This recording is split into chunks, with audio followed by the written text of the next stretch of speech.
শোন হাবু, আজকের ভেতরে তোদের এই ঘর ছাড়তে হবে।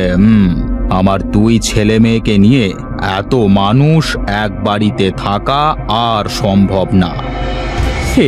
হে কি দাদা, তুই কি বলছিস?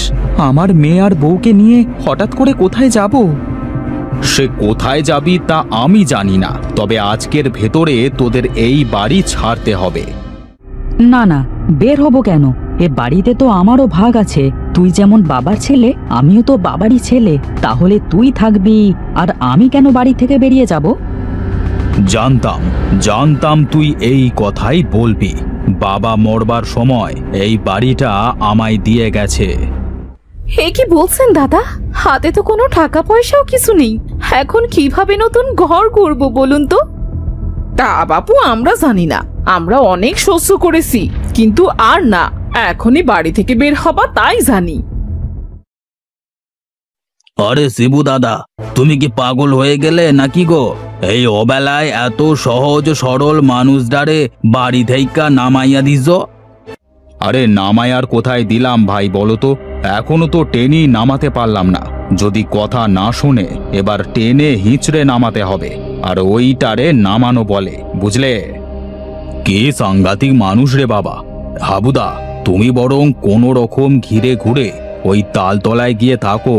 টাকা হলে তখন না হয় একটা বাড়ি কইরো, কেমন? হ্যাঁ বাবা, চলো। এখানে আর এক মুহূর্তও না। দরকার হলে আমরা না খেয়ে থাকবো বাবা, তারপরেও তোমার অপমান আর সহ্য করব না।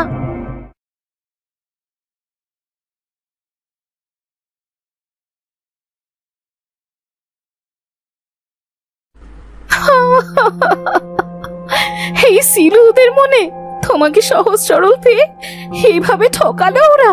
বাবাকে তো কখনো বলতে শুনিনি তোমাকে ওই বাড়ির ভাগ না দিতে। আহা গিন্নি, কেঁদো না তো এইভাবে। চুপ করো, কপালে থাকলে সব হবে। কি গো মা, বাড়িতে কেউ আছো নাকি? খুব ক্ষুধার্ত আমি, যদি কিছু খেতে দাও। ও মা, শুনতে পাচ্ছ?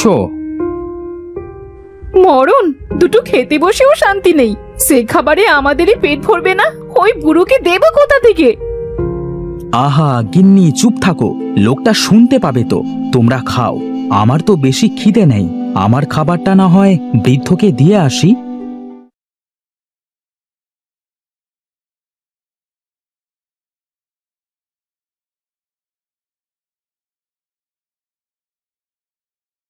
বাবা, এই নাও, এই খাবারটুকু খেয়ে নাও। আসলে ঘরে তো বেশি খাবার নেই বাবা, যেটুকু আছে সেটুকুই দিলাম। সমস্যা নেই বাবা, এতেই আমার হয়ে যাবে। এইটুকু খাবারই যে আমার জন্য যথেষ্ট।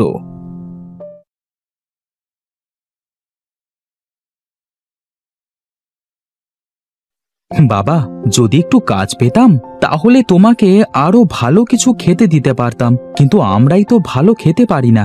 তোমাকে দেব কিভাবে? যার যেমন সামর্থ্য সে তেমন খেতে দেবে, এতে আমার কোনো আক্ষেপ নেই বাবা। এত বিচলিত হোস না, নিজের জীবন নিয়ে এত হতাশ কেন তুই? হতাশ না হয়ে কি করব? বাড়ি থেকে দাদা বের করে দিল। এখানে এই ভাঙাচোরা ঘরে থাকছি, বউ বাচ্চার মুখে দুবেলা খাবারও তুলে দিতে পারছি না।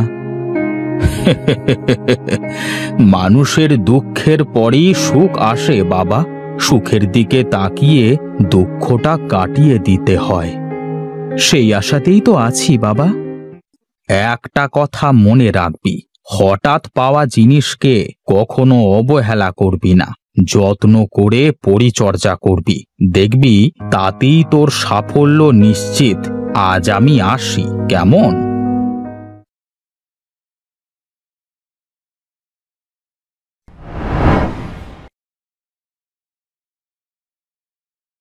হঠাৎ করে এখানে কচু গাছ আসলো কোথা থেকে?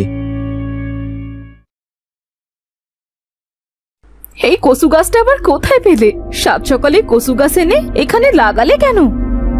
আমি লাগাইনি বউ, আমি তো মাত্র দেখলাম এখানে একটা কচু গাছ। এমনিতেই ভাঙাচোরা ঘর, তারপরে আবার কচু গাছ। বলি এটাকে উঠিয়ে বাইরে ফেলে এসো। বুড়ো বাবা তো আমাকে বলেছিল হঠাৎ পাওয়া জিনিস অবহেলা না করতে। তার মানে কি এই কচুর কথাই বলেছিল? হ্যাঁ, এটা আমি বরং আরো দুদিন দেখি। কি হলো, হা করে দেখছো কি? ওঠাও গাছটা। না না বউ, গাছটা এখানে থাক, দুদিন পরে উঠিয়ে ফেলবো। জানি না বাপু, এই লোকটার মাঝে মাঝে কি হয়, যেটা ভালো বুঝো সেটাই করো কে।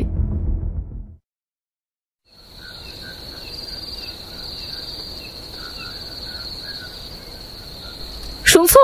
ওগো ওঠো ওঠো, দেখো ঘরে তো দেখছি আরো কচু গাছ বের হয়েছে। ও মা, তাই তো।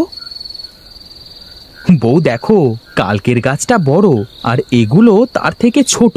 অনেক কচু গাছ বের হয়েছে বউ, এগুলো যত্ন করে আমরা ঘরে কচু চাষ করতে পারি।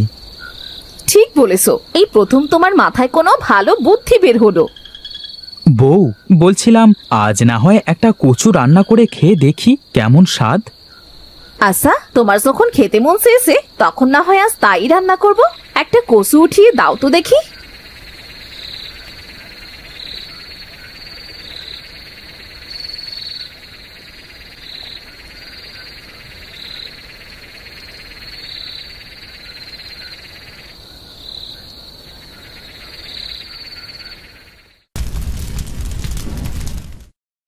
মা, আজ কচু রান্নাটা বেশ মজা হয়েছে, খেতে খুব সুস্বাদু হয়েছে মা। মারে, আমাদের ঘরের কচু বলে কথা, স্বাদ তো হবেই।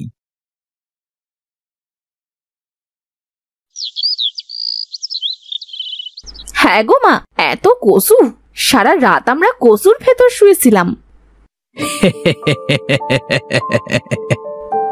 কি গো, তুমি এমন ভাবে হাসছো কেন? কি বলছোটা কি? আমি হাসবো কেন? হ্যাঁ, আমি তো আরো খুঁজছি কে হাসলো। আমি গো, আমি কচু গাছ। তোমাদের কথা শুনে আমার খুব হাসি পেল, তাই তো হাসলাম। কচু গাছ? ভয় নেই তোমাদের, আমরা তো তোমাদের উপকার করবার জন্য এসেছি। তোমাদের মন খুব ভালো, তাই তো এই সুস্বাদু কচু তোমাদের দুঃখ কষ্ট দূর করতে এসেছে। কিন্তু তুমি আমাদের কি করে উপকার করবে, আর কচু কিভাবে আমাদের দুঃখ দূর করবে? তোমাদের নিশ্চয়ই জানা আছে, এখনকার সময়ে কচুর খুব মূল্য। তোমরা এই কচু কাটবে আর বাজারে বিক্রি করবে। এটা এমন এক জাদুর কচু, যত কাটবে তার দ্বিগুণ হবে। কিছু দিনের ভেতরেই দেখবে তোমার সংসারের সচ্ছলতা ফিরে এসেছে। সত্যি বলছো কচু গাছ? আমার কষ্টের দিন সত্যি দূর হবে? তাই নয় তো কি, দুঃখের পরই তো সুখ আসে। তুমি বিপদের সময় ধৈর্য ধরেছ, তাই সৃষ্টিকর্তা তোমাকে সাহায্য করেছে।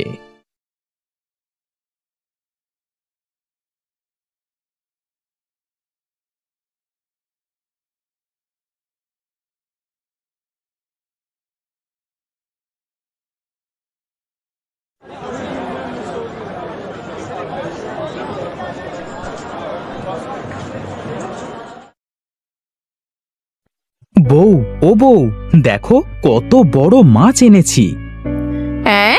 এত বড় মাছ? হ্যাঁ গো, সব কচু বিক্রি হয়েছে? তাই নয় তো কি, দেখতে দেখতে সব কচু বিক্রি হয়ে গেছে। ভেবেছি কচু এই ঘরেই থাকবে, আর আমরা এখানে একটা বড় দেখে ঘর বানাবো, কেমন? হ্যাঁ বাবা, খুব মজা হবে, আমরাও এবার ভালো ঘরে ঘুমাবো।